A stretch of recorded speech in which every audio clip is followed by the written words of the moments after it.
Hello, my name is Shannan. I am part of the MATE program and currently enrolled in Technology for Teachers 5330.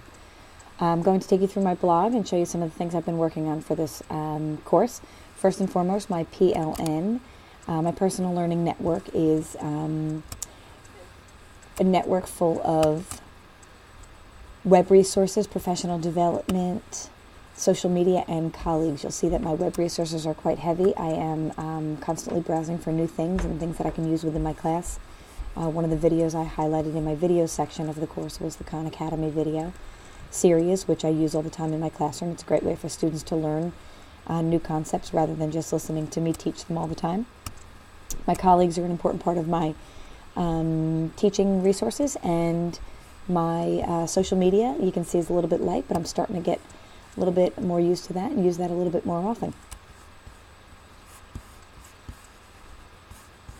My next place I'd like to take you is to my projects.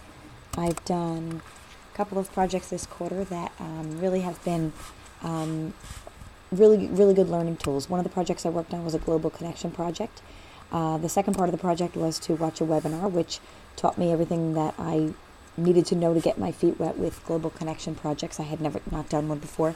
Gave me information on where to begin, how to get some resources for this, and really how to go about tackling a global connection project. My actual global connection project was for the students to plan a vacation for a person from Myrtle Beach, South Carolina, who lives in a similar area to the Jersey Shore. And from this information that they gathered about vacationing on the Jersey Shore, they were going to create a budget, an Excel spreadsheet which would budget out a 4-night, 5-day vacation to the Jersey Shore, excursions included, lodging, travel, and food. Another project I worked on was using an iPad in the classroom. The Data Magnet app that I have on my iPad is a great way to have the students conduct a survey. They pass their survey along to their classmates who participate in the survey, and then they are able to create a pie graph from the data along with a bar graph for each of the questions that they ask. So it was a nice quick way for them to get some feedback on the survey that they created, along with using a device in the classroom. Another project I worked on was coordinate graphing on the whiteboard. I have a whiteboard in my classroom, so I use this often. One of the sites that I would have the students go to is the investigating the middle school math, which is coordinate graphing. You see here that they're asked to graph a point, and they get immediate feedback on whether or not they are correct. Another project I worked on was a data collection project. We do a fundraiser each year on cheesecakes, and the students are going to take the cheesecake sale, turn this into an Excel spreadsheet, and they will outline each of the kids that sold cheesecakes, what flavors that they sold, and what the total was. They'll create formulas to show what the money collected is, the money owed to the company, and what our profit is as a team. And this is a good learning tool for them because it gives them the opportunity to really work with the Excel spreadsheet. Another project was a visual project where they had to take the information from the data project, which was number 2, and turn it into a visual. I decided to use the Excel spreadsheet again and use the feature where they can create a circle graph. So the data from the cheesecake sale was put into a circle graph where the students can see the amount of cheesecake sold from each flavor.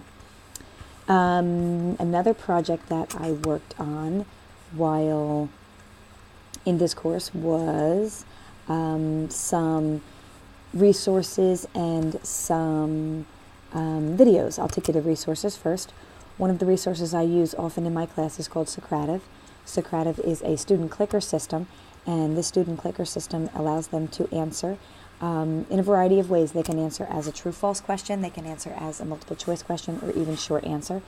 An Excel spreadsheet is then sent to me, and I can view what their responses were. It's a great way for them to use their devices in class, and it's also a great quick way for me to ask a question or two as they're walking in the room.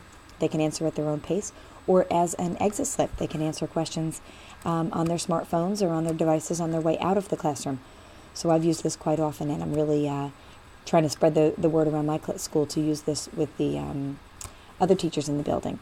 The kids really seem to enjoy it. One of the videos that I've watched was a video on the many benefits of Khan Academy, which I mentioned in my PLN. Khan Academy is a resource where there's a series of math videos on a whole bunch of different topics in pre-algebra and algebra, and the students are able to watch these videos, which are live lessons on the things that they're learning in class. So it's another resource in addition to my lesson, their book, another student, or possibly a tutor, and it's a great way for them to learn some concepts maybe a different way or in addition to what it is they're doing in class. So I found the videos on Khan Academy to be very useful, and I use them actually weekly in my class. Once again, I hope you enjoyed visiting my blog, and I appreciate your time.